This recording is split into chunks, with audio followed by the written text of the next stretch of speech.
우리를 사랑하시는 살아계신 하나님 아버지, 우리를 구원해 주시고 하나님의 은혜 가운데에 지금까지 인도해 주신 것 감사드립니다. 어제는 구정 명절이었습니다. 많은 형제 자매님들이 지금도 고향에 가 계십니다.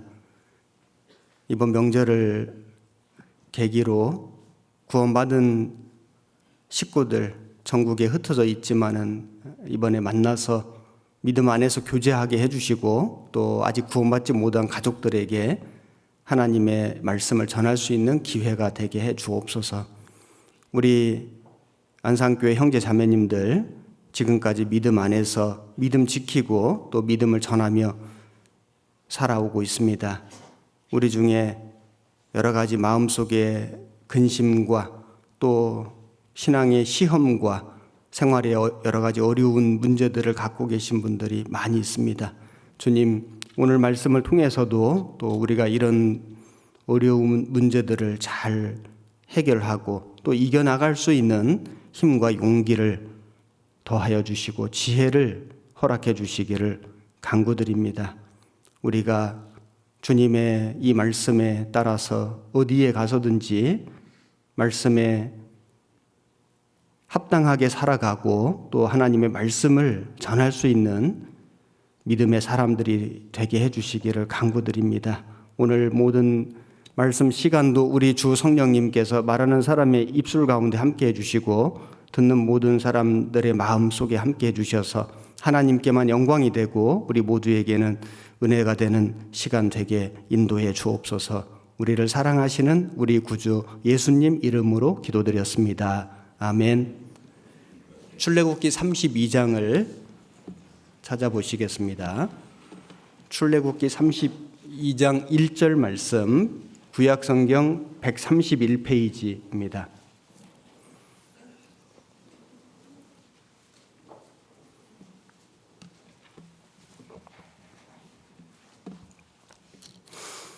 제가 몇 절 읽겠습니다. 출애굽기 32장 1절부터 읽겠습니다. 백성이 모세가 산에서 내려옴이 더딤을 보고 모여 아론에게 이르러 가로되 일어나라 우리를 인도할 신을 우리를 위하여 만들라. 이 모세 곧 우리를 애굽 땅에서 인도하여 낸 사람은 어찌 되었는지 알지 못함이니라. 아론이 그들에게 이르되 너희 아내와 자녀의 귀의 금고리를 빼어 내게로 가져오라. 모든 백성이 그 귀에서 금고리를 빼어 아론에게로 가져오매 아론이 그들의 손에서 그 고리를 받아 부어서 각도로 새겨 송아지 형상을 만드니 그들이 말하되 이스라엘아 이는 너희를 애굽 땅에서 인도하여 낸 너희 신이로다 하는지라. 아론이 보고 그 앞에 단을 쌓고 이에 공포하여 가로되 내일은 여호와의 절일이니라 하니 이튿날에 그들이 일찍이 일어나 번제를 드리며 화목제를 드리고 앉아서 먹고 마시며 일어나서 뛰놀더라. 6절까지 먼저 읽었습니다. 오늘은 우상 숭배와 제사라고 하는 제목으로 말씀을 드려보려고 합니다.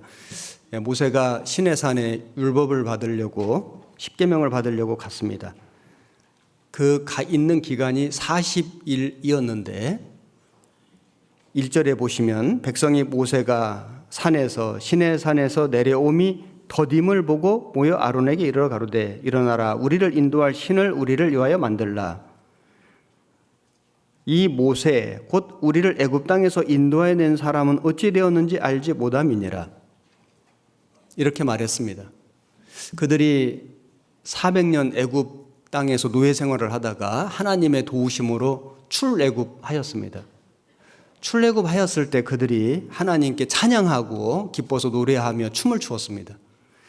그랬던 이스라엘 백성들이 얼마 지나지 않아서 우상을 만들어서 송아지 우상을 만들어서 숭배하고 그리고 하나님께 대적하는 그런 일이 있었는데 그 이유가 뭐냐면은 1절에 보시면 모세가 산에서 내려옴이 더딤을 보고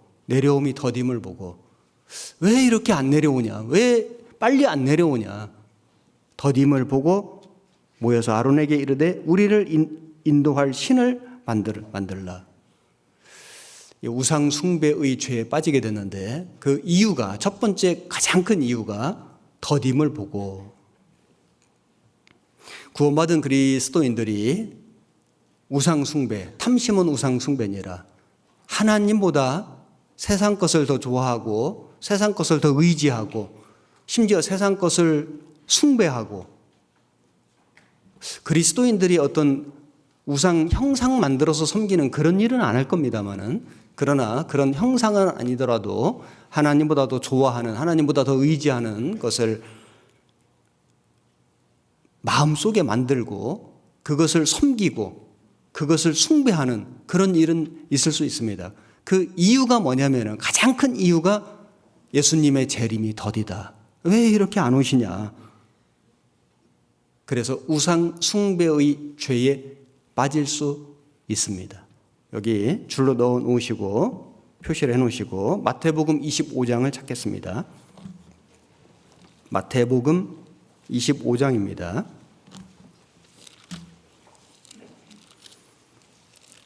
신약 성경 42페이지 25장 1절부터 제가 몇 절 읽겠습니다. 마태복음 25장 1절. 그때에 천국은 마치 등을 들고 신랑을 맞으러 나간 10 처녀와 같다 하리니 그 중에 5은 미련하고 5은 슬기 있는지라. 미련한 자들은 등을 가지되 기름을 가지지 아니하고 슬기 있는 자들은 그릇에 기름을 담아 등과 함께 가져갔더니 신랑이 더디옴으로 다 졸며 잘세. 신랑이 더디옴으로. 왜 이렇게 안 오냐? 신랑이 왜 이렇게 늦게 오냐? 다 졸며 잘세. 여기 다, 기름이 있는 5 처녀도 자고 기름이 없는 5 처녀도 자고 다 졸며 잘세. 6절에 밤중에 소리가 나되 보라 신랑이로다 맞으러 나오라 하매 이에 그 처녀들이 다 일어나 등을 준비할세. 미련한 자들이 슬기 있는 자들에게 이르되 우리 등불이 꺼져가니 너희 기름을 좀 나눠달라 하거늘 슬기 있는 자들이 대답하여 가로되 우리와 너희의 쓰기에 다 부족할까 하노니 차라리 파는 자들에게 가서 너희 쓸 것을 사라 하니 저희가 사러 간 동안에 신랑이 오므로 예비하였던 자들은 함께 혼인잔치에 들어가고 문은 닫힌지라. 그 후에 남은 처녀들이 와서 가로되 주여 주여 우리에게 열어주소서. 대답하여 가로되 진실로 너희에게 이르노니 내가 너희를 알지 못하노라 하였느니라. 13절 같이 읽겠습니다. 그런즉 깨어 있으라. 너희는 그 날과 그 시를 알지 못하느니라. 여기 기름이 있는 5 처녀는 구원받은 성령님이 계시는 그리스도인이고, 기름이 없는 5 처녀는 구원받지 못한, 성령님이 없는, 구원받지 못한 사람들이고, 그런데 기름이 없는, 성령님이 없는, 구원받지 못한 사람이 다 졸며 자는 것은 그럴 수 있다고 생각하는데, 기름이 있는, 성령님이 계시는 구원받은 그리스도인도 졸며 잤습니다.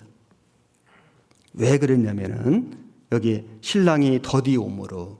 왜 이렇게 안 오냐 이거죠. 아니 우리 주님 재림하신다고 한 지가 벌써 언제부터인데, 어떤 분들은 여기 구원받으신 지 30년 되신 분도 계시죠. 20년 되신 분도 계시죠. 10년 되신 분도 계시고. 아니 그때부터 주님 오신다고 했는데 왜 이렇게 아직 안 오시냐, 더디 오시냐. 그 사람이 졸며 잘 수 있다. 주님의 재림이 더디다고 생각할 때 신앙에 잠을 잘 수 있고, 그리고 우상 숭배에 빠질 수 있다. 이걸 우리는 유의해야 됩니다. 주의해야 됩니다. 조심해야 됩니다. 그리고 왜 그들이 우상 숭배에 빠졌냐면은 하나님이 그들을 출애굽 시켜주시고 광야 길에 계속 인도하고 계셨음에도 불구하고 그 하나님이 인도해 주신 그 사실을 잊어버렸기 때문입니다. 신명기를 찾아보겠습니다. 신명기 8장입니다.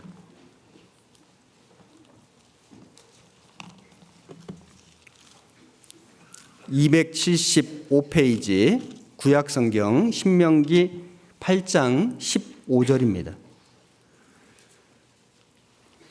신명기 8장 15절. 너를 인도하여 그 광대하고 위험한 광야 곧 불뱀과 전갈이 있고 물이 없는 간조한 땅을 지나게 하셨으며 또 너를 위하여 물을 굳은 반석에서 반석에서 내셨으며 네 열조도 알지 못하던 만나를 광야에서 네게 먹이셨나니 이는 다 너를 낮추시며 너를 시험하사 마침내 네게 복을 주려 하심이었느니라. 이스라엘 백성들이 그 지긋지긋한 노예 생활을 끝내고 애굽에서 탈출했는데 그들에게 바로 가나안 땅을 주신 건 아니죠.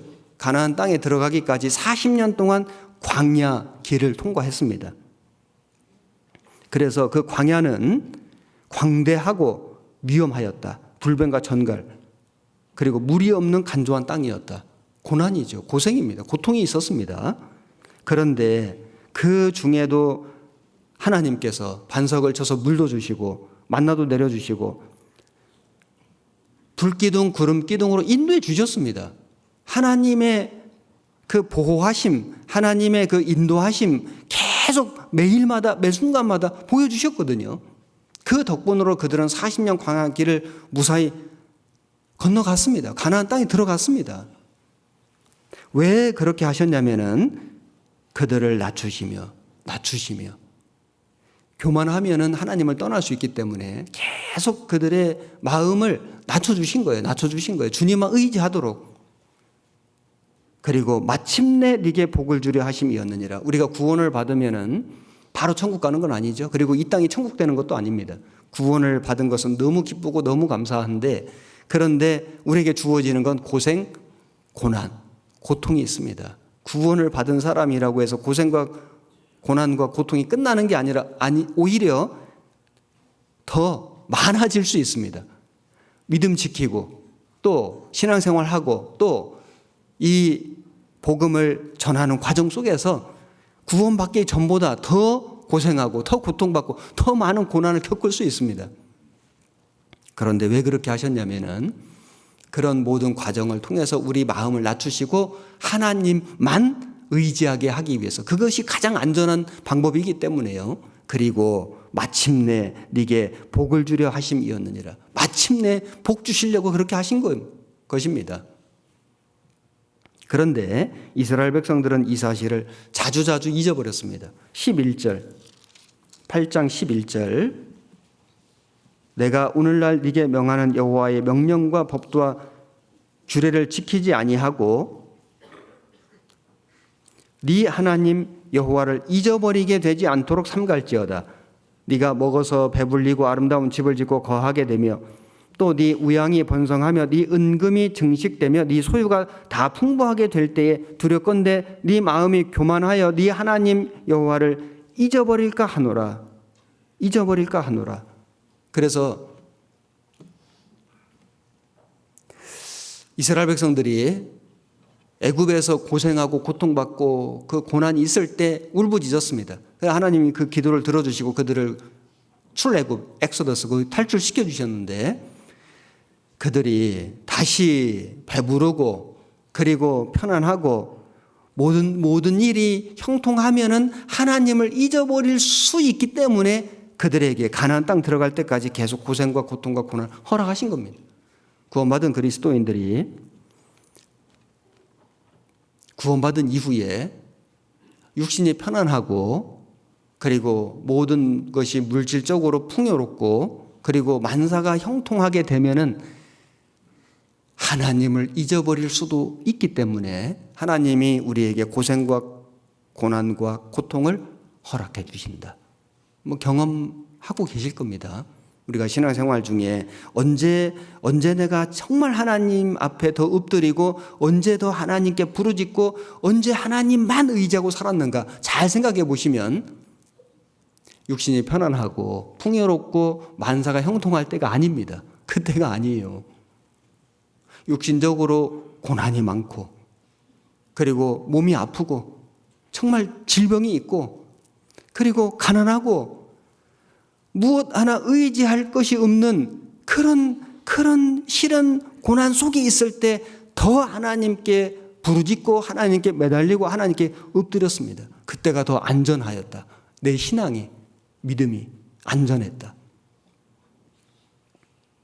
그래서 하나님께서 구원받은 그리스도인들에게 고생과 고난과 고통을 허락하시는 것이 있는 겁니다. 마침내 복을 주려 하심이었느니라. 결국에는 복 주려고 하신 겁니다. 그런데 이스라엘 백성들은 그 광야 지나가는 동안에 그 하나님의 뜻을, 그 하나님의 인도하심을 계속 잊어버렸습니다. 또 잊어버리고 또 잊어버리니까 우상 숭배한 거예요. 모세 안 보인다. 어찌 되었는지 모르겠다. 이제 우리를 인도할 신을 만들라. 세상에 이럴 수가 있습니까? 그럴 수가 있습니다. 이스라엘 백성만 그렇습니까? 우리도 그럴 수 있습니다. 그리고 하나님보다 눈에 보이는 사람을 의지했습니다. 모세 안 보인다. 사실 모세는 하나님의 손에 붙잡힌 지팡이 같은 사람이었거든요. 모세가 홍해 바다를 가를 때 그 지팡이 가지고 갈랐습니다. 지팡이가 능력이 있습니까? 하나님이 모세를 사용하셔서 그들을, 이스라엘 민족을 출애굽시키셨습니다. 그럼 모세에게 능력이 있습니까? 모세는 손에 들린 지팡이처럼 하나님의 손에 들린 지팡이였습니다. 모세가 능력이 있는 게 아니라 그 모세를 통해서 역사하신 하나님의 능력이었습니다. 그러므로 이스라엘 백성들은 모세를 바라볼 게 아니고, 모세를 의지할 게 아니고 하나님을 바라보고 하나님을 의지했어야 됐는데 그러지 못했습니다. 그래서 모세가 안 보이니까 우리를 인도하던 모세가 안 보인다. 우리를 인도할 신을 만들라. 보이는 우상, 금송아지, 우상을 만든 겁니다. 신앙이라는 것은 믿을 신자, 사람 인변의 말씀 언이죠. 말씀을 의지하는 겁니다. 우러를 앙, 하나님을 우러러 보는 거거든요. 천국을 바라보는 겁니다. 그런데 우리가 자칫 신앙생활을 하다 보면은 사람을 의지할 수도 있습니다. 나를 전도하신 분, 처음에는 의지할 수 있죠. 나를 인도한 분 따라서 교회도 가고 옆자리에도 앉고 밥도 같이 먹으러 가고 보살핌 받는 것이 맞는 겁니다. 그러나 계속 그럴 수는 없죠. 나를 인도한 분이 교회 가면 가고 안 가면 안 가고 그러면 안 되지 않습니까? 나를 인도한 분이 신앙적으로 아주 잘 살아가면은 따라가서 잘 살고, 잘 못 살면 나도 잘못 살. 그러면 안 되지 않습니까?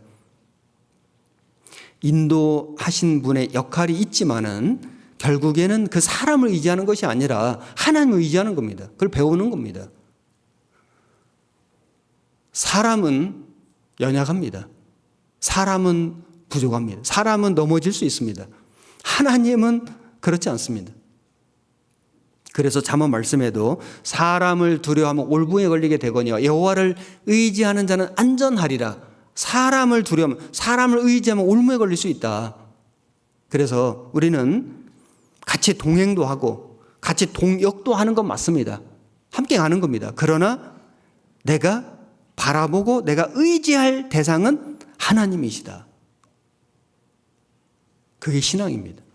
이스라엘 백성들은 모세 의지했습니다. 모세. 그리고 모세가 안 보이니까 우리를 인도할 보이는 신을 만들라. 이렇게 소리쳤고 금송아지 우상 만들었습니다. 모세가 산에서 내려오미 더딤을 보고 왜 이렇게 안 오냐. 이것이 우상 숭배에 빠지게 된 가장 큰 원인이었습니다. 그들이 어떻게 우상을 숭배했는지를 보시면은 출애굽기 32장 본문입니다. 2절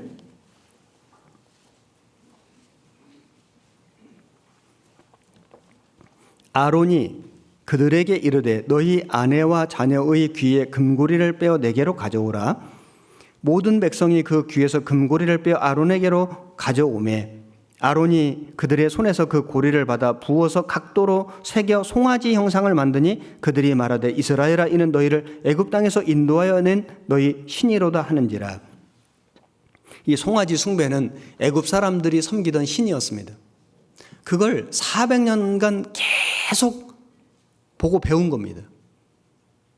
그래서 하나님의 도우심으로 출애굽하였음에도 불구하고 잊어버리니까, 하나님의 그 은혜를, 하나님의 인도하심을 잊어버리니까 송아지 생각나는 거예요.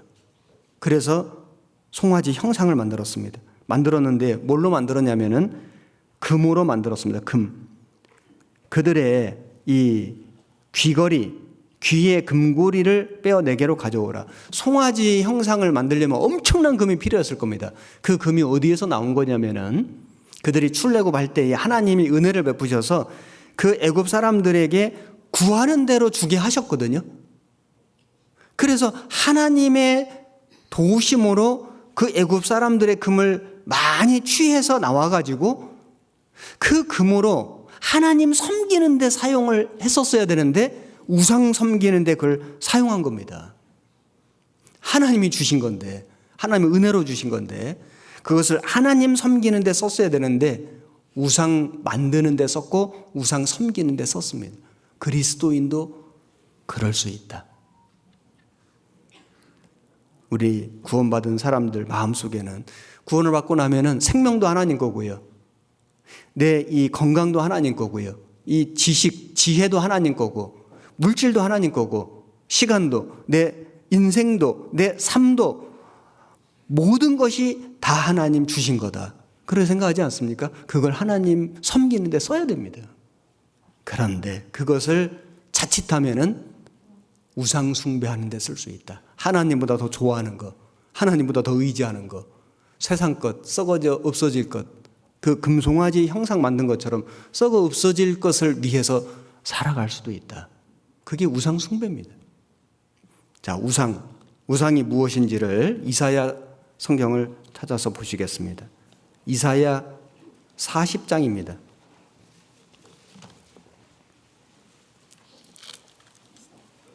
구약 성경 1014페이지 이사야 40장 18절입니다.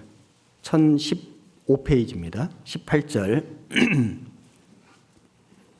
그런즉 너희가 하나님을 누구와 같다 하겠으며 무슨 형상에 비기겠느냐. 우상은 장인이 부어 만들었고 장색이 금으로 입혔고 또 위하여 은사슬을 만든 것이니라. 궁핍하여 이런 것을 드리지 못하는 자는 썩지 않는 나무를 택하고 공교한 장인을 구하여 우상을 만들어서 흔들리지 않도록 세우느니라. 자, 우상을 나무를 깎아가지고 만드는데 이게 흔들흔들 하니까 이것을 잘 고정시키는 겁니다. 또는 돌을 깎아서 만들고 사람이 형상을 만드는 겁니다. 이게 우상이거든요. 이사야 44장 9절. 우상을 만드는 자는 다 허망하도다. 그들의 기뻐하는 우상은 무익한 것이오늘 그것의 증인들은 보지도 못하며 알지도 못하니 그러므로 수치를 당하리라. 신상을 만들며 무익한 우상을 부어 만든 자가 누구냐. 보라, 그 동류가 다 수치를 당할 것이라. 그 장색들은 사람이라. 그들이 다 모여서서 두려워하며 함께 수치를 당할 것이니라. 여기 우상을 만드는 자는 다 허망하도다. 그들의 기뻐하는 우상은 무익한 것이오늘. 우상은 생명이 없습니다. 깎아 만든 것이기 때문에 걸어다니지도 못합니다. 말도 못합니다. 우상 만들어서 거기에 복 달라고 절을 하다가 소나기가 오면요, 우상 놔두고 사람은 비 피해서 다른 곳에 갑니다. 우상은 못 갑니다. 우상은 비를 피할 수도 없습니다. 전쟁이 나면은 복을 빌다가 전쟁 나면은 복 빌던 사람이 우상 떠매고 피난 가야 됩니다. 우상이 그 사람을 그런 환난에서 건져주는 게 아니고 사람이 우상을 건져줘야 되는 겁니다. 우상이 무슨 능력이 있습니까? 무슨 생명이 있습니까? 그냥 우상은 깎아 만든 아무 생명이나 능력이 없는 그냥 물건입니다. 사람들이 신을 찾는 마음, 신을 섬기고자 하는 마음, 하나님 주신 그 마음, 본성을 갖고 있는데 진짜 하나님을 못 찾으니까 생사화복을 주관하시는 진정한 복을 주시는 참 하나님을 못 찾으니까 이것이 하나님인가 저것이 하나님인가 그래서 만든 게 우상인 거예요. 에레미야를 찾겠습니다. 이사야 다음에 에레미야 10장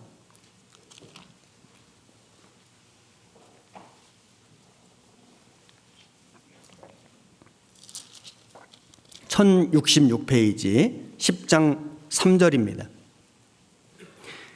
열방의 규례는 헛된 것이라. 그 위하는 것은 삼림에서 벤 나무요 공장의 손이 도끼로 만든 것이라. 그들이 은과 금으로 그것에 꾸미고 목과 장도리로 그것을 든든히 하여 요동치 않게 하나니 그것이 갈린 기둥 같아서 말도 못하며 걸어다니지도 못하므로 사람에게 매임을 입느니라. 그것이 화를 주거나 복을 주지 못하나니 너희는 두려워 말라. 도대체 그 우상이 말도 못하고 걸어다니지도 못하고 그리고 환란이 오면은 사람이 메어 가는데 그 우상한테 절을 하고 그 우상한테 기도하고 복을 달라. 무슨 복을 주겠습니까? 우상도 망하고 우상 만든 사람도 망하고 우상 섬기는 사람도 망한다고 성경에는 말씀했습니다. 우상은 아무것도 아닙니다. 10장 10절 오직 10장 10절 11절 같이 읽겠습니다.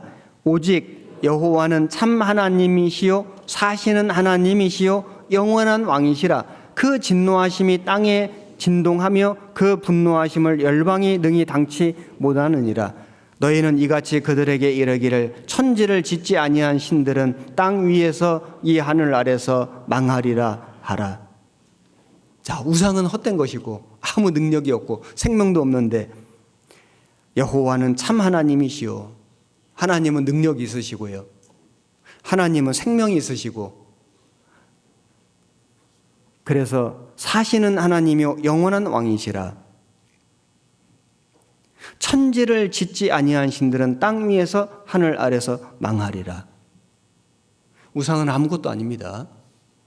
우리가 구원받기 전에 우상 섬겼던 분들이 계실 수 있습니다. 장독대에 그 떡시루 해놓고 천지신명한테 이렇게 빌던 어른들이 많았습니다. 저희 어머니도 저 어릴 때 그 장독에 이렇게 떡시루 해가지고 갖다 놓고 이렇게 기도를 막 하시던 모습이 생각납니다. 저도 아주 어렸을 때니까 그 어머니 옆에서 이렇게 심부름도 하고 그리고 같이 이렇게 또 빌기도 하고 하면서 뭔지는 몰랐지만은 어머니가 우리 가족을 위해서 나를 위해서 저렇게 빌어주신다 이런 생각이 들었던 기억이 납니다. 그렇게 그 장독대에다가 다 이렇게 기도를 하시고 막 그 이제 복을 빌고는 잠시 후에 거기서 된장 가져오고요. 또 고추장 가져오고 그래서 그거 가지고 또 이렇게 밥에서 주시고 그렇게 하셨습니다. 그 장독대 안에 있는 그 간장, 된장, 고추장이 무슨 능력이 있겠습니까? 정말 헛된 거죠. 구원을 받고 나면은 그런 것들이 얼마나 헛된 것인가, 무익한 것인가 깨닫게 되고 이제 다 버리게 되죠. 자, 문제는 그런 눈에 보이는 우상을 섬기는 그런 일은 그리스도인들에게는 결단코 없을 겁니다. 그런데 보이지 않는 우상이 있습니다. 그리스도인들이 만들 수 있는, 그리스도인들이 섬길 수 있는 보이지 않는 우상이 있을 수 있습니다. 골로새서 3장입니다.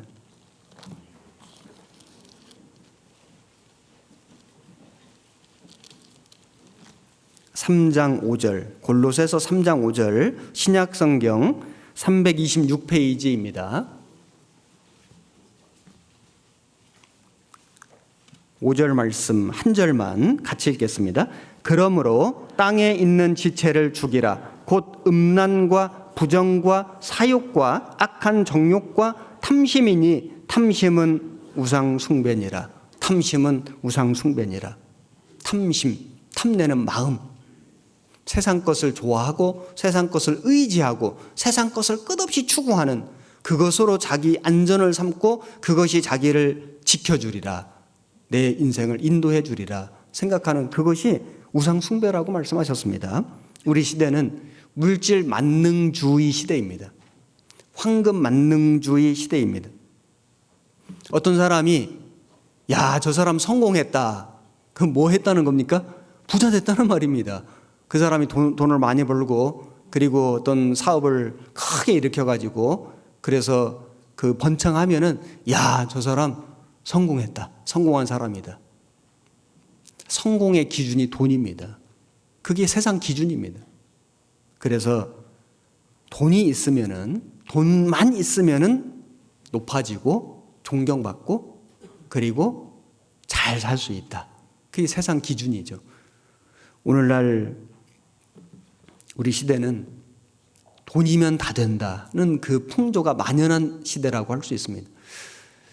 옛 로마 제국이 정복 전쟁에서 승리하고 그리고 이제 나라가 풍요롭게 되니까 그 다음에 물질 만능주의가 되고 그리고 사람들이 점점 쾌락을 추구하게 되고 그래서 성적으로 완전히 타락해가지고 멸망한 제국이 로마 제국이거든요.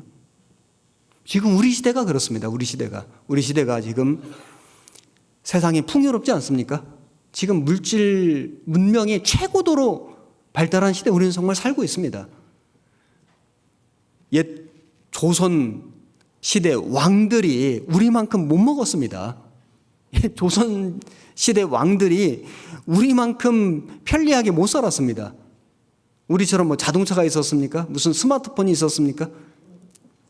우리는 지금 옛 삼국시대, 고려시대, 조선시대 왕들, 왕족들보다 훨씬 잘 삽니다. 그렇지 않습니까? 우리 중에 아무리 가난하다 해도 우리 중에 가난한 사람, 상대적으로 좀 가난하다 해도 왕들보다 더 잘 먹습니다.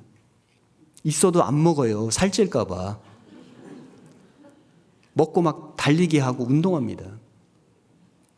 못 먹는 시대가 아닙니다. 우리 어렸을 때만 해도 동네에 TV, 텔레비전 있는 집이 몇 집 안 됐습니다. 그래서 텔레비전 있는 집에 가가지고 당시에 그 아주 인기 있던 그 전우 이런 거 막 친구들하고 보고요. 기밀, 레슬링, 박치기 막 이런 거 보고 막 했던 기억납니다. 전화기가 없었습니다. 그래서 전화기 있는 집에 이제 그 전화 오면은 이장이 방송해 줍니다. 아무개 전화 받으라고 와가지고 그런 시절 우리 어릴 때만 해도 그런 시절이었습니다. 지금 어떤 시대입니까? 텔레비전 갖고 다닙니다. 전화기도 갖고 다니고요. 상상도 못할 엄청난 물질 문명의 최고도로 발달된 것을 우리가 지금 누리고 살고 있습니다. 그렇지 않습니까? 그런데 문제는 그렇게 좋은 것을 가지고 누리고 있으면서도 마음에 행복감이 없는 거예요. 만족감이 없는 겁니다. 세상 사람들은 더 끊임없이 더 좋은 것, 더 좋은 것, 더 좋은 것, 더 재미있는 것, 더 즐거운 것, 더 쾌락적인 것을 찾으러 다닙니다. 그리스도인은 그래서는 안 된다. 그게 우상 숭배가 될 수 있다. 이걸 우리는 유념해야 됩니다. 디모데 전서를 찾아보겠습니다. 디모데 전서.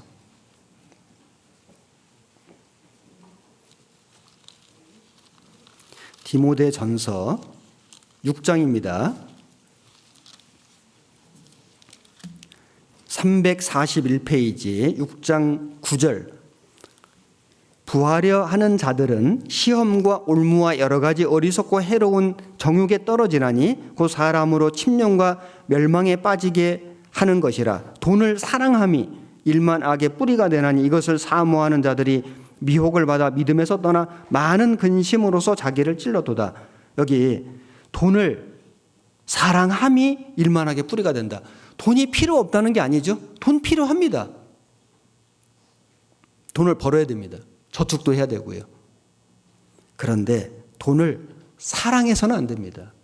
돈은 사랑의 대상이 아닙니다. 주님을 사랑하는데 돈이 필요한 것이지 돈 자체를 사랑해서는 안 됩니다. 그 돈을 사랑함이 일만 악의 뿌리가 되는 이것을 사모하는 자들이 미혹을 받아 믿음에서 떠나. 정말 어떤 형제들은, 어떤 자매들은 이 돈의 유혹 때문에 잠깐만요, 돈 좀 벌고 올게요. 신앙생활 해보니까 돈이 있어야 되겠던데요. 돈이 있어야 전도도 힘있게 할 수 있겠던데요. 돈 조금 벌고 올게요. 돈을 버는 게 나쁘다는 게 아닙니다. 믿음에서 떠나는 게 문제죠. 그래서 주일날도 안 나오고 수요 말씀도 안 나오고 모임도 좀 게을리하면서 돈 버는데 더 매달리고 나중에 집착하고 하다가 믿음에서 떠난 사람들이 종종 있습니다. 미혹을 받아 믿음에서 떠나 많은 근심으로서 자기를 찔렀다. 결국에는 어떻게 됩니까? 신앙이 침륜에 빠지게 되고 그리고 결국에는 돈도 잃고 믿음도 잃게 됩니다. 이런 예화가 있습니다. 어느 날 사탄이 한 청년에게 왔는데 병 10개가 있습니다. 자, 10개의 병이 있는데 이 청년에게 얘기를 하는 겁니다. 여기에 9개는 꿀물이 들어있다. 꿀을 탄 물이 들어있다. 그런데 1개의 병에는 독약이 들어있다. 이거 먹으면 죽는다. 자, 이 10개의 병을 중에서 한 병을 마시면은 엄청난 돈을 주겠다. 고민되죠?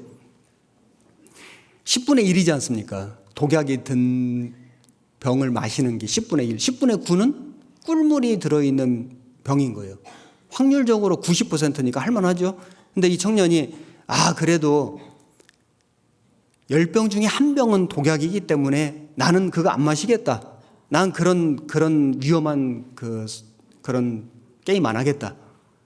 했는데 이 마귀가 사탄이 막 끈질기게 집요하게 엄청난 돈을 준다고 유혹을 하니까 청년이 한번 해보자 하고 정말 신중하게 탁 병 하나를 마셨는데 꿀물이었습니다. 그래서 엄청난 돈을 받게 됐어요. 그렇게 불로소득한 돈을 어떻게 씁니까? 함부로 쓰죠. 방탕하면서 막 돈을 마음껏 썼습니다. 자, 어느 날 사탄이 또 찾아왔습니다. 자, 여기 9개의 병이 있는데 8개는 역시 꿀물이 들어있고 1개는 독약이 들어있다. 이걸 한 병을 마시면은 지난번 준 돈보다 훨씬 더 많은 몇 배 더 많은 돈을 주겠다. 이 청년이 고민하다가 또 한 병을 마셨는데 꿀물이었습니다. 그러는 사이에 이 청년은 점점 더 타락해 갔고 이제는 술 마시고 알코올 중독되고 마약에도 손을 대고 정말 방탕하게 아주 쾌락 즐기면서 살아갔습니다. 인생이 점점 망가져 갔습니다. 이제 나중에는 병이 딱 2개 남았습니다. 병이 2개 남았는데 자, 이제 이 청년이 점점 나이가 먹고 중년이 되고 이제 나이가 많이 들었습니다. 노인이 됐는데 평생 그 마귀가 준 돈을 누리고 함부로 쓰고 방탕하게 살았는데 이제 인생 마지막에 딱 병 2개가 남았는데 한 병 마시면은 이제까지 준 돈보다도 훨씬 더 많은 돈을 주겠다. 그래서 이제 인생 이제 막판이고 내가 한번 죽을 각오하고 이제 이 청년이 아니죠. 이제 이 사람이 이제 병을 탁 마셨는데 꿀물을 마신 겁니다. 그래서 이 사람이 막 너무 좋아하는 거예요. 그때 사탄이 이렇게 말했습니다. 그 마지막 병, 한 병 남은 그 독약이라고 생각했던 병을 사탄이 탁 마시면서 사실은 이 10병의 이 10개의 병 중에 독약은 처음부터 없었다. 독약은 처음부터 없었다. 그런데 이제 당신은 그 독약보다도 더 치명적인 돈이라고 하는 병을 마신 거다. 그래서 이 청년이 이 돈을 추구하게 되고 타락하게 되고 방탕하게 되고 알코올 중독, 마약 중독까지 되고 인생을 완전히 망가진 거예요. 사단의 계획이었죠. 처음부터 독약은 없었다. 그런데 이제 당신은 지금까지 그 돈이라고 하는 그 독약의 인생을 완전히 망가뜨리고 결국에는 그 돈이라는 독약에 중독돼 가지고 당신은 이제 나와 함께 영원한 지옥에 떨어질 것이다 하면서 막 낄낄낄대는 그 내용의 줄거리입니다. 여기 돈은 아주 좋은 종이 되기도 하지만은 아주 나쁜 주인이 될 수도 있다. 돈은 잘 쓰면 종이 되지만은 잘못하면은 나쁜 주인이 될 수도 있다. 돈이 말하기 시작하면 진리는 침묵하게 된다. 사람이 돈을 시간보다 소중히 여기면 그 때문에 잃어버린 시간은 돈으로 살 수 없다. 이 돈이 유용한 겁니다. 돈이 필요하죠. 돈을 열심히 벌어야 됩니다. 저축도 하시고요. 그러나 돈이 주인이 돼서는 안 되죠. 돈을 섬기면 안 됩니다. 돈은 사랑의 대상이 아니에요. 돈을 위해서 살면 안 됩니다. 그리스도인들은 돈을 사용해야 한다. 주님을 섬기는데, 영혼을 건지는데 돈을 사용해야 됩니다. 그래서 돈을 사랑하는 거, 그 다음에 탐심, 우상 숭배가 될 수 있습니다. 그리고 형식적인 종교 생활도 우상 숭배가 될 수 있다. 이게 무슨 얘기인지를 출애굽기 32장 본문에서 찾아보겠습니다. 출애굽기 32장 처음에 줄로 넣어놓으신 본문을 보시겠습니다. 32장 5절. 아론이 보고 그 앞에 단을 쌓고 이에 공포하여 가로되 내일은 여호와의 절일이니라 하니 이튿날에 그들이 일찍 일어나 번제를 드리며 화목제를 드리고 앉아서 먹고 마시며 일어나서 뛰놀더라. 여기에 아론이 뭐라고 얘기하냐면은 내일은 여호와의 절일이니라. 이튿날에 그들이 일어나 번제 드리고 화목제 드리고. 아니 언뜻 보면은 하나님 섬기는 것 같지 않습니까? 그런데 우상 숭배였습니다. 여기 그들이 앉아서 먹고 마시며 일어나서 뛰놀더라.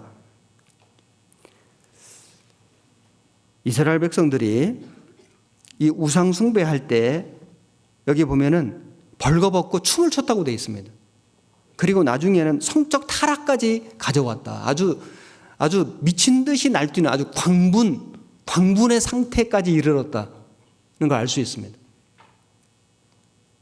외형적으로 보면은 여기 일찍이 일어나 번제를 드리고 화목제 드리고 앉아서 먹고 마시고 일어나서 언뜻 보면은 하나님 섬기는 모습처럼 보일 수는 있으나 그 내용을 보면은 타락한 우상 숭배였다. 구원받은 그리스도인이 형식적으로 하나님 섬기는 것처럼 할 수 있습니다. 주일 나오고 수요 말씀 들어오고 구역 모임도 가고, 그런데 마음속에는 탐심이 가득하고 그리고 육신의 즐거움을 추구하고 쾌락 만능주의로 살아간다면은 그것은 이스라엘 백성들이 우상 만들고 마치 하나님 섬기는 것처럼 하면서 타락한 모습으로 살아가는 거하고 다를 바가 없습니다. 하나님 그것을 가증히 여기시는 겁니다. 그래서 모세가 이 백성들의 이 모습을 보고 시내 산에서 하나님이 기록해 주신 십계명 돌판을 깨뜨려 버렸습니다. 19절.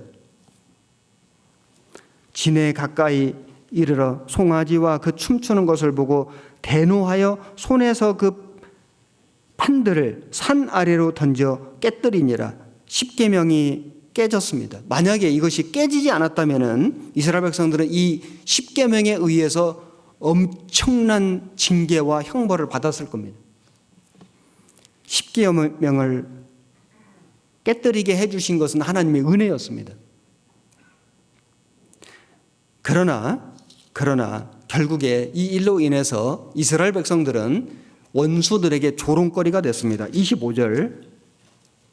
모세가 본즉 백성이 방자하니 이는 아론이 그들로 방자하게 하여 원수에게 조롱거리가 되게 하였음이라. 원수에게 조롱거리가 되게 하였다. 여기 방자하니, 이 방자하다는 그 히브리어 원형을 보면은 제멋대로였다, 벌거벗었다, 멋대로 날뛰었다, 이런 의미가 있거든요. 그러니까 그들이 그 모습이 우상 숭배하는, 그래서 단순히 금송아지에 절만하는 이런 모습이 아니고요, 아주 방자했다.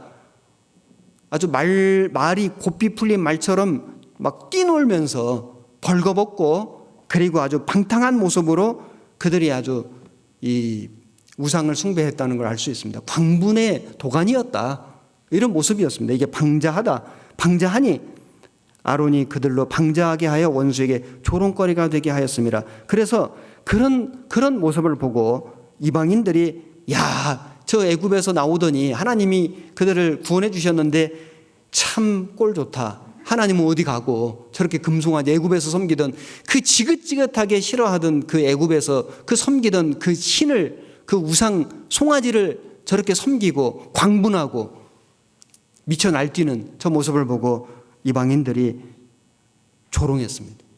그리고 사단 마귀도 조롱했습니다. 시편 13편을 찾겠습니다.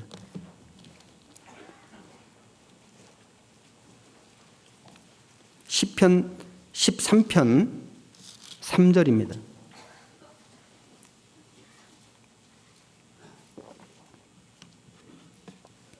811페이지 3절 4절 같이 읽겠습니다. 여호와 내 하나님이여 나를 생각하사 응답하시고 나의 눈을 밝히소서. 두렵건대 내가 사망의 잠을 잘까 하오며 두렵건대 나의 원수가 이르기를 내가 저를 이기었다 할까 하오며 내가 요동될 때에 나의 대적들이 기뻐할까 하나이다. 다윗은 세 가지를 두려웠는데 첫 번째는 사망의 잠을 자는 것. 사망의 잠. 신앙의 잠을 자는 겁니다. 살았으나 죽은 자로다. 그 다음에 두 번째 두려워한 것이 원수가 이르기를 내가 다윗을 이기었다. 원수가 사단 마귀가 내가 너 이겼다.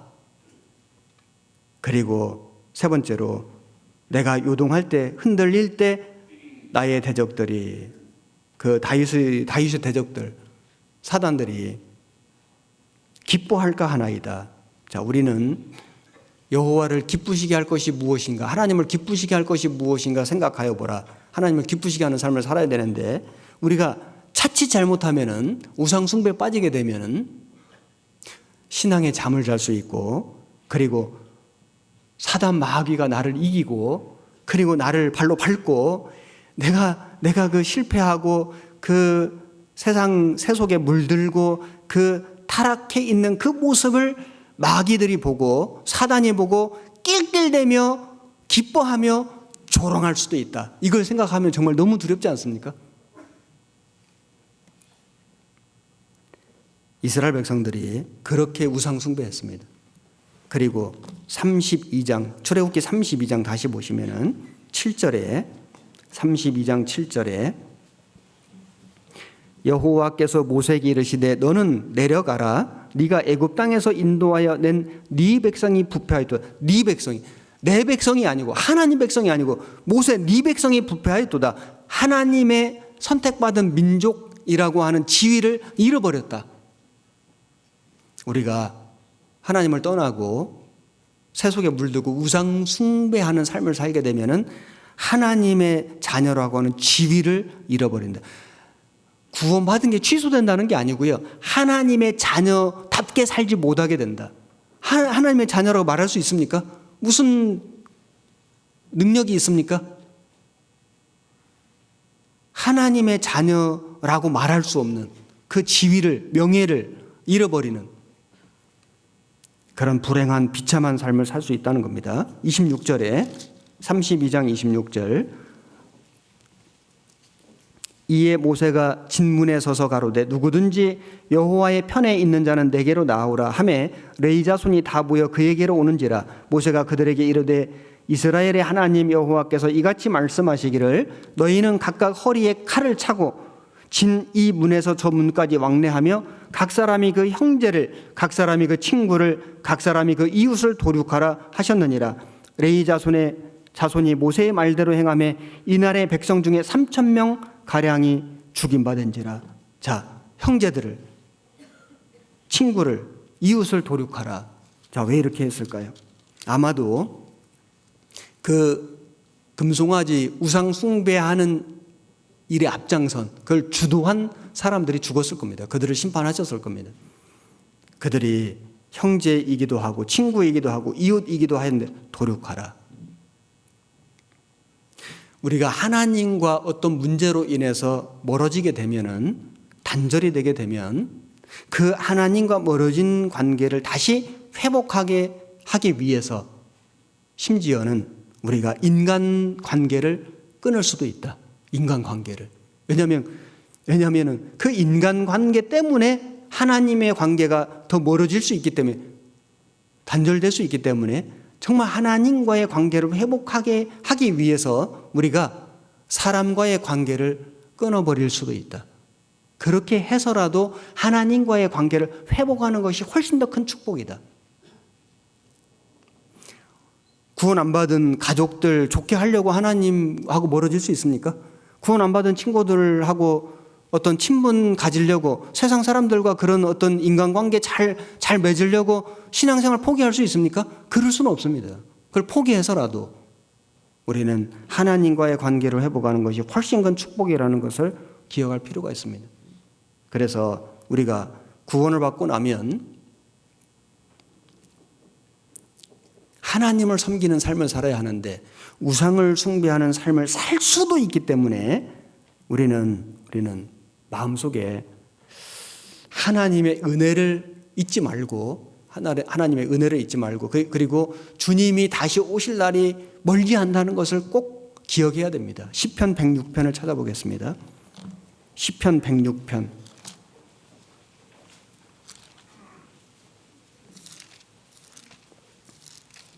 13절 880페이지입니다.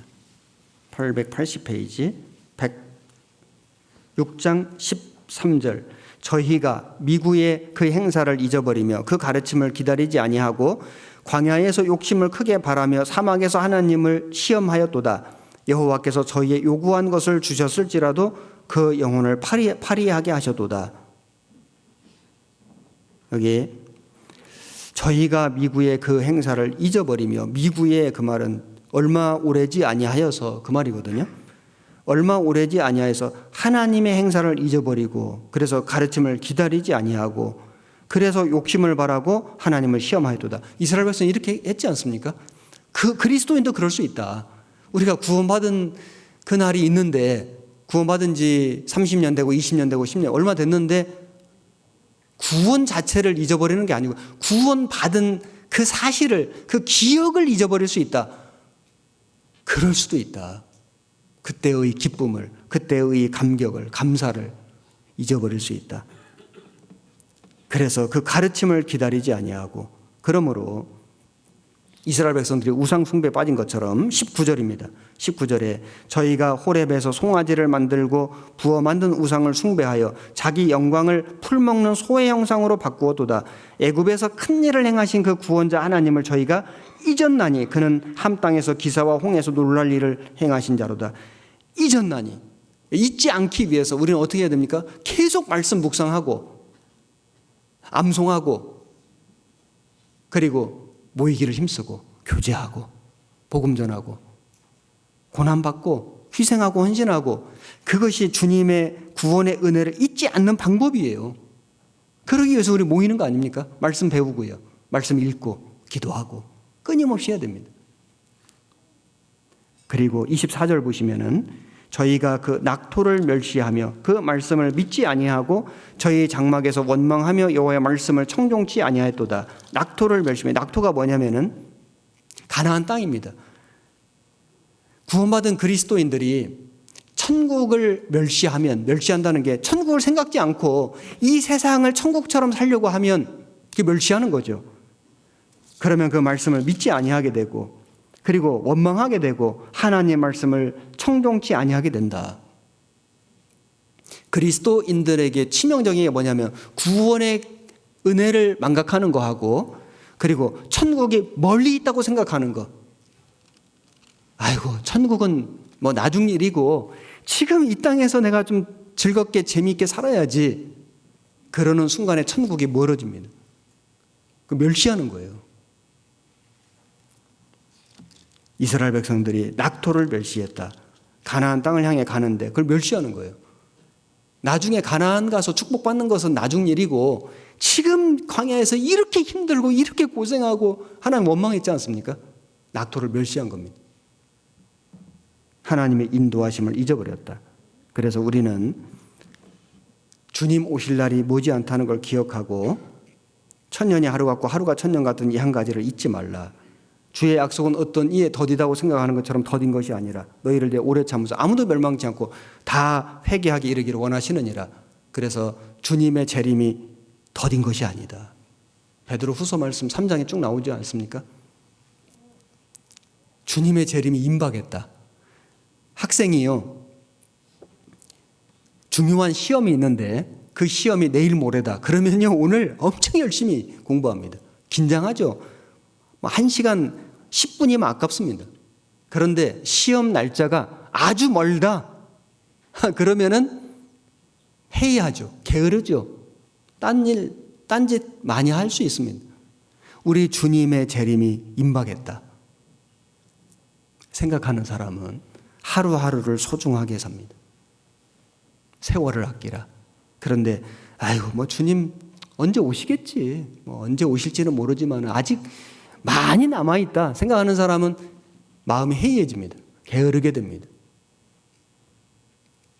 우리는 주님이 도적같이 온다. 곧 오신다는 것을 꼭 기억해야 됩니다. 그래서 우리 시대는 정말 주님이 오실 날이 너무 임박했기 때문에 깨어서 근신하라 이렇게 말씀하셨습니다. 마가복음 13장을 찾아보겠습니다. 마가복음 13장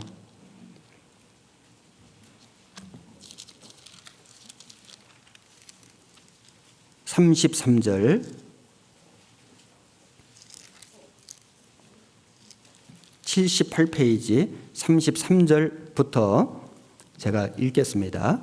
주의하라 깨어 있어라 그때가 언제인지 알지 못함이니라. 가령 사람이 집을 떠나 타국으로 갈 때 그 종들에게 권한을 주어 각각 사물을 맡기며 문지기에게 깨어 있으라 명함과 같으니 그러므로 깨어 있어라. 집주인이 언제 올는지 혹 저물 때 엘는지 밤중에 엘는지 닭 울 때 엘는지 새벽 엘는지 너희가 알지 못함이라. 그가 호련히 와서 너희의 자는 것을 보지 않도록 하라.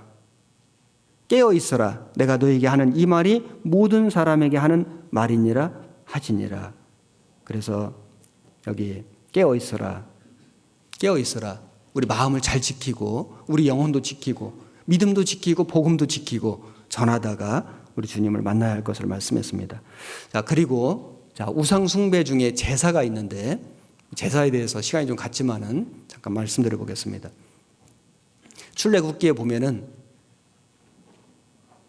10계명 중에 사람에게 대한 첫 번째 계명이 네 부모를 공경하라입니다. 잘 알고 계시죠? 찾지는 않겠습니다. 그래서 출애굽기 20장에 보면은 20장, 21장 쭉 나옵니다. 네 부모를 공경하라. 그리하면 네 생명이 길리라. 그래서 자기 아비나 어미를 치는 자는 죽이라. 아비나 어미를 저주하는 자는 죽이라. 아주 무서운 말씀이 출애굽기 20장, 21장에 쭉 나옵니다. 자, 그래서 하나님을 믿지 않는 사람들, 소위 불신자들이 말하기를 기독교인들은 불효자다. 왜냐하면 제사를 안 지낸다.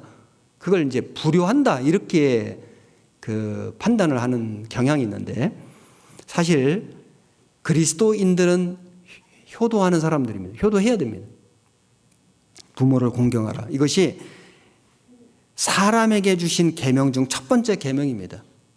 살인하지 말라, 간음하지 말라, 도적질하지 말라. 이 계명보다도 앞에 있는 계명이 부모 공경하라. 그런데 불신자들이 기독교인들은 불효한다라고 하는 근거가 제사 안 지낸다. 제사는 죽은 부모에게, 죽은 조상에게 제사하는 거지 않습니까? 진정한 효도는 그분들이 돌아가신 다음에 잘해드리는 게 아니고요. 살아계실 때 잘해드리는 겁니다. 살아계실 때 그분들에게 절을 하고 그분들을 공경하고 그분들에게 효도하는 것이 진정한 효도입니다. 그렇지 않습니까? 죽은 사람은 다시 올 수가 없습니다. 나의 이 가죽 이것이 썩은 후에 내가 육체 밖에서 하나님을 보리라. 영혼이 빠져나갑니다. 육체를 빠져나가요. 그래서 그 빠져나간 영혼은 다시 돌아올 수가 없습니다. 누가복음 16장에 그 부자와 나사로 이야기 나오지 않습니까? 그래서 이 부자가 아브라함 품속에 있는 그 나사로를 보고 그 물 한 방울만 손끝에 찍어서 내 혀를 서늘하게 해주소서. 그때 아브라함이 뭐라고 얘기했습니까? 너와 우리 사이에는 큰 구렁이 있는데 여기서 거기로 건너갈 수도 없고 거기서 건너갈 수도 없고 건너올 수도 없게 하였느니라. 죽음을 건너간 영혼은 다시 이 세상에 올 수가 없습니다. 그런데 제사라는 게 뭐냐면은 그 죽은 홀령이, 그 조상의 홀령이 와서 자손들이 드리는 제사 음식을 받아 잡수신다. 그러므로 지극정성으로 공경을 해야 한다. 이것이 이제 제사를 드리는 의미인데, 어른들이 제사를 안 지내는 그리스도인들에게 뭐라고 얘기해요? 너는 조상도 모르느냐? 뭐 이런 얘기를 하죠. 조상도 안 섬기냐? 그럼 나 죽은 다음에도 그럼 제사 안 지낼 거냐? 뭐 이렇게 이제 문제를 삼지 않습니까? 그리고 또 말하기를, 왜 우리 대대로 전승돼 온, 계승돼 온 우리 전통 미풍 양속을 버리느냐? 왜 외래 종교를 받아들이고 우리 조상 대대로 고대로부터 내려온, 마치 그렇게 표현하는 겁니다. 고대로부터 내려온 우리의 전통 양속, 미풍 양속을 왜 버리고 왜 외래 문물을 받아들이고 외래 종교를 믿느냐? 이제 이렇게 문제를 삼기도 하거든요. 그런데 우리가 이제 정확하게 이걸 알아볼 필요가 있는데, 고려 시대까지는 제사가 없었습니다. 숭불 정책, 불교를 믿었기 때문에 불교의 기본 교리는 윤회설이거든요. 윤회설. 다시 올 수가 없습니다. 영혼이 다시 살아 돌아오는 게 아니에요. 제사가 없었습니다. 조선시대에 와가지고 유교가 숭상을 받으면서 제사 풍습이 생기게 되었는데, 사실은 돌아가신 부모님이 아니고요, 살아있는 왕에게 제사했습니다. 살아있는 부모에게 제사했습니다. 그게 제사의 시작입니다. 그래서 처음에는 왕에게 제사하고, 그 다음에 이제 살아있는 부모까지 이렇게 왔는데, 그것이 그 왕궁에서 이루어졌고, 처음에는 왕궁에서 대신들이 왕에게 제사를 했고, 그리고 점점 양반집 쭉 와가지고 나중에는 평민들에게까지 제사가 이제 이렇게 그 제사를 지내는 그 제도가 이제 평민들에게까지 내려왔는데, 그게 조선 중기거든요. 그러니까 이 제사 풍습이 평민들에게까지 이렇게 좀 제도화되고 만연화된 것은 한 300년밖에 안 됩니다. 조상 대대로 내려온 고유의 미풍 양속이 아니에요. 불과 얼마 전에 한 300여 년 전부터 시작된 겁니다. 그리고 말씀드린 것처럼 살아계신 부모님께 공경하는 그런 모습이었습니다. 그런데 이것이 점점 이렇게 변질돼 가지고 이제 살아계신 부모님께는 효도를 못한 자손들이 아쉬운 마음에, 아이고 살아계실 때 좀 섬겨드렸어야 되는데, 좋은 걸 해드렸어야 되는데, 이제 살아생전에 효도를 못한 자손들이 아이고 너무 죄송하다, 너무 아쉽다, 돌아가신 부모님에게 제사를 드린 거예요. 이제 무슨 소용이 있습니까? 돌아가신 부모님이 와서 그거 잡수십니까? 만약에 돌아가신 부모님이 와서 음식을 잡수신다면은 1년에 한 번 제사하는 건 불효 중에 불효입니다. 어떻게 1년에 한 끼 잡수십니까? 매일 차려드려야지, 매일. 자기는 매일 하루 3끼 먹으면서 어떻게 세상에 부모님을 1년에 한 끼 차려드린단 말입니까? 이게 불효 중에 불효예요. 그냥 자기 마음에 위로 삼는 거지, 그 1년에 한 끼 잡수시겠습니까? 돌아가신 부모님은 못 오십니다. 그리고 제사를 잘 지내면은 그 조상님이 자손들에게 복을 내려주신다. 불가능합니다. 돌아가신 분은 능력이 없습니다. 다시 올 수도 없습니다. 예전에 저 어렸을 때 우리 아버지가 제사를 지내셨거든요. 아버지가 장남이었습니다. 제 형님이 장손이고 저는 이제 둘째였는데, 그래서 아버지 제사 지내는 모습을 제가 많이 봤습니다. 대문을 열어놓더라고요, 대문을. 제사를 딱 지내면은 밤늦은 시간에 대문을 열고요, 빨랫줄도 걷어요. 아니, 그 자손들에게 복을 주시는 그 신령하신 분이 대문 잠가 놓으면 그 집에 못 들어온단 말입니까? 세상에 빨랫줄에 걸려서 못 넘어진단 말입니까? 그런 조상신이 무슨 능력이 있어서 자손들에게 복을 준다는 말입니까? 이게 말도 안 되는 모순 중에 모순입니다.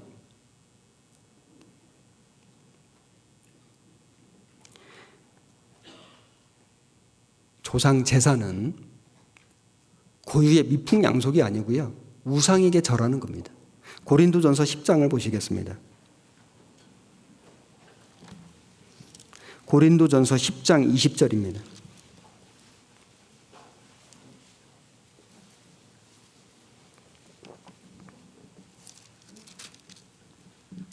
(275페이지) 신약성경 고린도전서 10장 20절부터 21절까지 같이 읽겠습니다. 대저 이방인의 제사하는 것은 귀신에게 하는 것이요 하나님께 제사하는 것이 아니니 나는 너희가 귀신과 교제하는 자 되기를 원치 아니하노라. 너희가 주의 잔과 귀신의 잔을 겸하여 마시지 못하고 주의 상과 귀신의 상에 겸하여 참여치 못하리라. 사단 마귀가 타락한 천사인 거 아시죠? 왜 타락해서 마귀가 됐습니까? 하나님을 대적하고 하나님께 도전하고 하나님 자리에 앉으려고 교만해서 결국에는 이 땅에 쫓겨난 타락한 천사가 마귀입니다. 이 사단 마귀의 속성은 뭐냐면은 섬김 받고 싶어 하는 거예요. 섬김. 하나님처럼 돼가지고 섬김 받고 싶어 하는 겁니다. 그래서 비록 타락해가지고 이 땅에 쫓겨나서 사단 마귀가 됐지만은 지금도 섬김 받고 싶은 거예요. 그래서 사람들이 우상 형상 만들고 막 절하면요, 거기에 마귀가 와서 경배 받는 겁니다. 제사상 차려놓고 절을 하면 그 마귀가 와서 받는 거예요. 조상님이 오셔서 그 경배 받고 음식을 잡수시는 게 아니고요. 그래서 여기 말씀하시기를 이방인의 제사하는 것은 귀신에게 하는 거다. 하나님께 제사하는 것이 아니다. 나는 너희가 귀신과 교제하는 자 되기를 원치 아니하노라.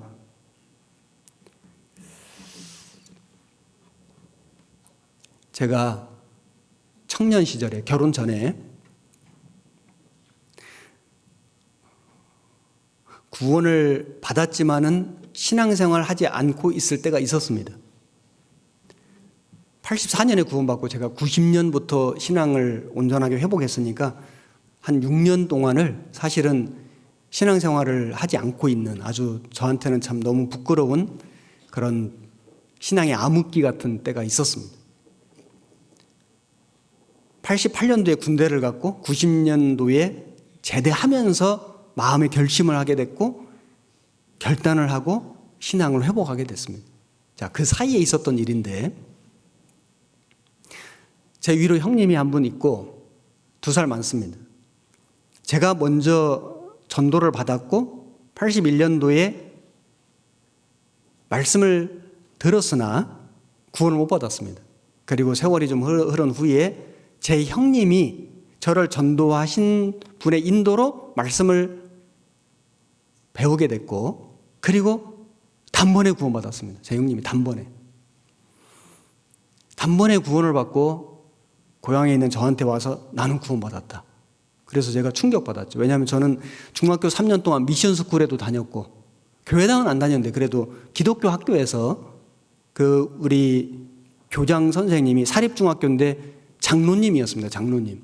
제가 이름도 기억하는데 그리고 이제 이희로 선생님이라고 그분이 장로님이었고 토요일마다 1시간씩 채플 시간에 예배 드렸습니다. 성경을 배웠는데 뭘 배웠는지 지금 기억이 안 나요. 그 아들이 저희 반 친구였는데 이름이 이모세였습니다. 제가 모세하고 친구였습니다.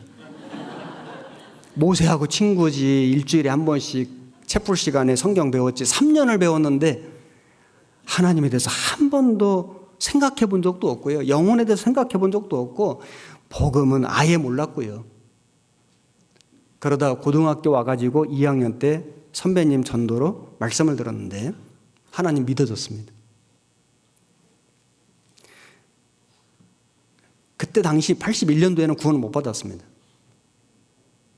그러다가 84년도에 제 형님이 단 한 번의 구원을 받고 그리고 와서 간증을 하는데 충격받았죠. 아, 형은 미션 스쿨에 다녀본 적도 없는데, 친구 중에 모세도 없는데, 공부도 내가 좀 잘했는데 어떻게 저렇게 단번에 구원을 받고 나는 천국 간다, 난 거듭났다. 야, 그 엄청난 충격이었습니다. 그래서 제가 결심을 하고 서울교회 가서 상담했습니다. 그리고 3일 약속받고 휴가를 내고 목사님하고 상담을 했는데 그 마지막 날 복음 듣고 구원받았습니다. 그렇게 구원을 극적으로, 정말 기적적으로 확실하게, 너무나 확실하게 받았는데 교제를 떠나게 됐습니다. 여러 가지 이유가 있었습니다. 그런데 어느 날 형이 와가지고 제사를 안 지내겠다는 거예요. 이제 내일이 명절입니다. 근데 오늘 전날에 저한테 와가지고 같이 이제 미리 오지 않습니까?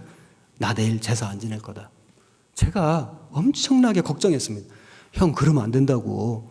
이 전도를 해야 되는데, 아니 지금 제사 안 지내면 이제 막 그 작은 아버지들 해가지고 가족 엄청 왔거든요. 그 당시만 해도. 그러면은 이제 집안 발칵 뒤집히고 이제 난리, 엄청난 이제 난리가 날 건데, 제가 그걸 이렇게 상상하니까 이게 감당이 안 되는 거예요. 그래서 제가 형을 만류했습니다. 형, 생각 다시 해보라고. 그렇게 하면 전도 되겠냐, 지혜롭게 해야 된다고 이러면서 신앙생활을 안 하고 있었기 때문에 그 현실에 일어날 문제에 대한 두려움만 가득 있고 믿음 하나도 없었습니다. 그런데 형이 그 다음날 딱 제사 지내기 직전에 선언했습니다. 저 이제 제사 안 지냅니다. 난리 막 생난리가 났습니다. 아버지 막 이제 막 소리 지르시고 막 넌 내 자식도 아니다, 집 나가라, 쫓겨났습니다. 장손이거든요, 장손. 그래 저는 이럴 때일수록 내가 잘해야지 해가지고 옆에서 그 부적 쓰는 거 제가 다 썼거든요. 부적 평소보다 더 잘 쓰고 막 갖다 붙이고 막 옆에서 시중 들고, 이럴 때일수록 나라도 잘해야 돼. 제가 그렇게 철이 없었습니다. 정말 구원만 확실히 받았지 말씀을 몰랐습니다. 형이 왜 저렇게 하는지 이해가 안 됐습니다. 그렇게 어리석게, 정말 부끄러운 간증입니다. 그러다가 제가 90년도에 신앙이 회복이 되고 말씀을 배워보니까 이것이 왜 죄가 되는지를 알게 됐습니다. 이렇게 해서 전도되는 게 아니라 이것이 전도를 막는 거라는 걸 알게 됐습니다. 그래서 저도 결심을 했습니다. 내가 내일부터 이제 내일 명절인데 말씀을 드려야지. 이거 난리 한번 또 나겠구나. 나도 할 수 없다. 마음이 이제 담대해졌기 때문에. 그래서 아침에 이제 아버지에게 말을 했습니다. 아버지, 저도 제사 못 지냅니다. 난리가 날 줄 알았는데 아무런 일이 없는 거예요. 야, 너 형하고 같이 교회 다니는 거 내가 이미 다 알고, 말려도 소용없고, 너도 그럴 줄 알았어. 아무 일도 없었습니다.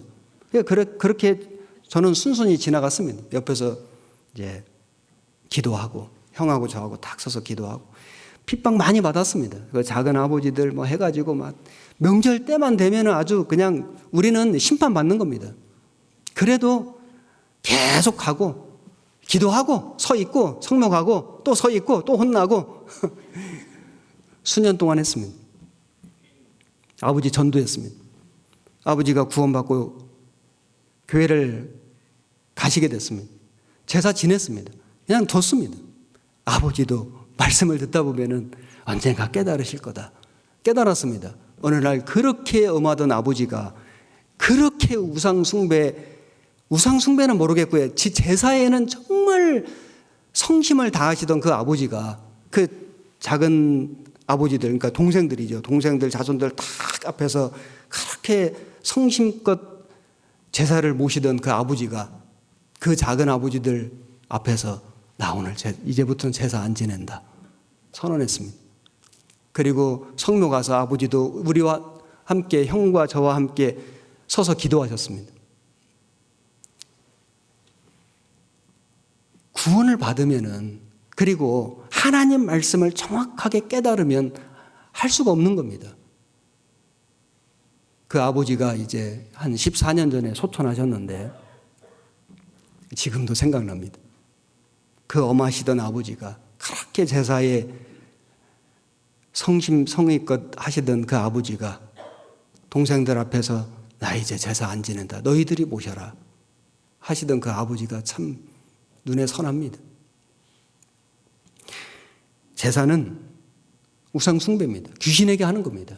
그래서 하지 말라는 거예요. 그러면 구원받은 그리스도인들은 불효자냐? 아닙니다. 진짜 효도자입니다. 왜냐하면 살아계실 때 잘하는 거예요. 아니, 돌아가신 다음에 잘하면 무슨 소용이 있습니까? 여러분 한번 생각해 보십시오. 자손들이, 여기 연세 드신 부모님, 아버지 돌아가신 다음에 제사 잘 모실까요? 살아계실 때 한 번이라도 더 찾아뵐까? 야, 살아있을 때 잘해라. 죽은 다음에 잘하면 무슨 소용이 있냐? 아니, 여기 연세 드신 부모님들 생각 그러지 않습니까? 살아계실 때 잘하는 겁니다. 그리고 잘하는 것이 육신적으로도 물론 잘해야죠. 전도하는 겁니다. 아버지 영혼을 위해서 기도하고 복음 전하고 천국 가실 수 있게 돕는, 그게 진짜 효도입니다. 잠깐 다툼이 있더라도, 잠깐 그런 아픔이 있더라도, 핍박이 있더라도, 그런 환난이 좀 있더라도 그건 잠깐이지 않습니까? 복음을 전해서 구원 받으시면요, 다 해결됩니다. 그래서 우리가 이 제사 지내는 것이 왜 이것이 우상 숭배가 되는지를 정확하게 알고 분별해야 되겠습니다. 고린도전서 8장 7절에 그러나 이 지식은 사람마다 가지지 못하여 어떤 이들은 지금까지 우상에 대한 습관이 있어 우상의 제물로 알고 먹는 거로 그들의 양심이 약하여지고 더러워지느니라. 식물은 우리를 하나님 앞에 세우지 못하나니 우리가 먹지 아니하여도 부족함이 없고 먹어도 풍성함이 없으리라. 그런즉 너희 자유함이 약한 자들에게 거치는 것이 되지 않도록 조심하라. 지식 있는 네가 우상의 집에 앉아 먹는 것을 누구든지 보면 그 약한 자들의 양심이 담력을 얻어 어찌 우상의 제물을 먹게 되지 않겠느냐? 그러면 네 지식으로 그 약한 자가 멸망하나니 그는 그리스도께서 위하여 죽으신 형제라. 이같이 너희가 형제에게 죄를 지어 그 약한 양심을 상하게 하는 것이 곧 그리스도에게 죄를 짓는 것이니라. 13절 같이 읽겠습니다. 그러므로 만일 식물이 내 형제로 실족게 하면 나는 영원히 고기를 먹지 아니하여 내 형제를 실족치 않게 하리라. 자, 우상의 제물 먹는 문제에 있어서 사실 음식은 더럽지 않습니다. 우상에게 바쳐진 제물이라고 해서 그것이 오염되거나 무슨 상하거나 그렇지 않습니다. 그런데 왜 먹지 말아야 되냐? 첫째는 자기 양심을 위해서, 그리고 다른 사람의 신앙을 위해서 삼가야 됩니다. 구원받은 그리스도인이 제사 지낸 이 제물로 바쳐진 음식을 먹으면 자기 양심에 거리낌이 되고, 그리고 믿음이 연약한 사람이 제사 음식 다 먹네? 다른 사람에게 거침이 될 수 있습니다. 그러면 어떻게 하면 되냐? 제사상에 올라간 음식은 먹지 말고 올라가지 않은 음식은 마음껏 드셔도 됩니다. 올라가는 음식은 얼마 안 됩니다. 올라가지 않은 음식은 훨씬 많습니다. 그거 드시면 되거든요. 어떤 사람들은, 어떤 형제 자매님들은 제사 문제가 걸려서 그것 때문에 어려움이 올 것이 예상되므로 아예 제사 하는 날에 또는 그 명절에 안 가는 사람도 있다고 들었는데 그건 옳지 않다고 생각합니다. 아유, 오지도 않네. 그래서 사실 요즘 제사는 거의 세상에서도 많이 안 지낼 겁니다. 근데 명절에 가족들이 모이지 않습니까? 그 가족 중에 어른들이 또는 많은 대다수의 사람들이 구원을 받지 않았기 때문에 제사 지내는 풍습이 남아 있을 수 있는데 그런다고 해서 안 갑니까? 가족들 안 만납니까? 어른들께 인사 안 드립니까? 그건 옳지 않다고 생각합니다. 함께 참여하고 그리고 인사 올리고 하는데 제사상에 절하지 않으면 돼요. 기도하면 되거든요. 그 자리에 일부러 또 안 가는 사람도 있는데 할 수 있으면은 그 자리에 가서 기도하는 겁니다. 너 왜 기도하냐? 너 왜 절 안 하냐? 저 하나님 믿기 때문에 하지 않습니다. 제사 음식 먹지 않는 겁니다. 그러면은 그 음식 준비하는 분들이 따로 차려줍니다. 너 이거 안 먹지? 이거 먹어라. 다 배려해 줍니다. 그렇게 하면서 내가 하나님 믿는 사람이라는 것이 드러나고 증거가 되고 그것이 계기가 되어서 전도할 기회가 주어지는 거예요. 그렇지 않습니까? 아예 피합니까? 아예 안 갑니까? 그거는 자식 도리가 아니죠. 제사 음식을 안 먹는 거지. 제사 음식, 꼭 제사 음식이 아니라도 명절에 그 음식 만들지 않습니까? 어떤 사람은 아예 안 만들어요. 아예 그 일에 참여를 안 해요. 그것도 옳다고 생각지 않습니다. 아니, 자손된 도리로, 아니, 딸이 며느리가 꼭 제사 음식이 아니라 명절 음식 돕는 게 마땅하지 않습니까? 음식 만드는 것을 하는 거지. 그건 어머니 일을 돕는 거지. 그 재물을 만드는 게 아니지 않습니까? 음식 만드는 일을 돕고 함께 하는데 제사상에 올라간 재물을 안 먹는 거예요. 그 제사상에 절을 안 하는 거예요. 그것으로 내 믿음을 증거하기 충분합니다. 그것이 너무 힘들 때는 좀 핑계 댈 수 있죠. 뭐 배가 아픕니다. 음식 못 먹습니다. 뭐 잠깐 쉬어야 되겠습니다. 처음에 아주 신앙이 너무 어릴 때는, 약할 때는 그렇게 한두 번 핑계 댈 수 있지만 계속 그러면 안 됩니다. 말씀으로 분별하고 힘과 용기를 얻어서 정면 승부해야 됩니다. 구원받은 그리스도인들은 제사를 아예 안 지내냐? 추도시 갑니다. 해도 되고 안 해도 되지만은 사람들이 이제 그걸 이제 비방하고 판단하니까 너희는 제사도 안 지내고 그럼 돌아가신 분 생각도 안 하냐? 그러면은 오늘 추도시 갑니다. 그래서 구원받은 자손들이 모여가지고 그 고인의 어떤 사진 또 영상, 음성 이런 것들 같이 듣고 기도하고 말씀 읽고 그러면서 그분의 그 살아 생전의 일들을 추억하고 그리고 우리가 남은 자손들이 더욱 그 뜻을 받들어서 우리가 올바르게 힘있게 살아갈 것을 그 다짐하고 약속하는 그런 시간이 추도식입니다. 추도식 하면 됩니다.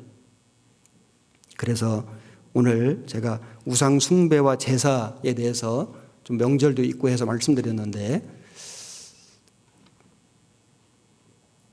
이 조상 제사는 귀신에게 하는 거다. 이건 효도가 아니다.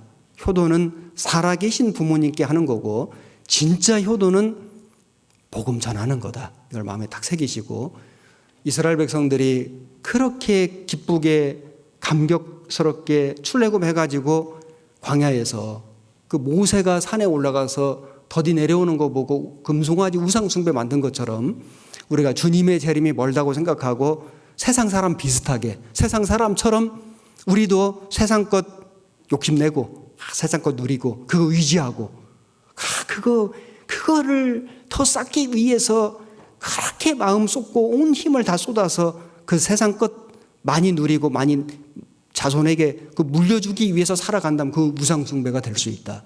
탐심은 우상숭배니라.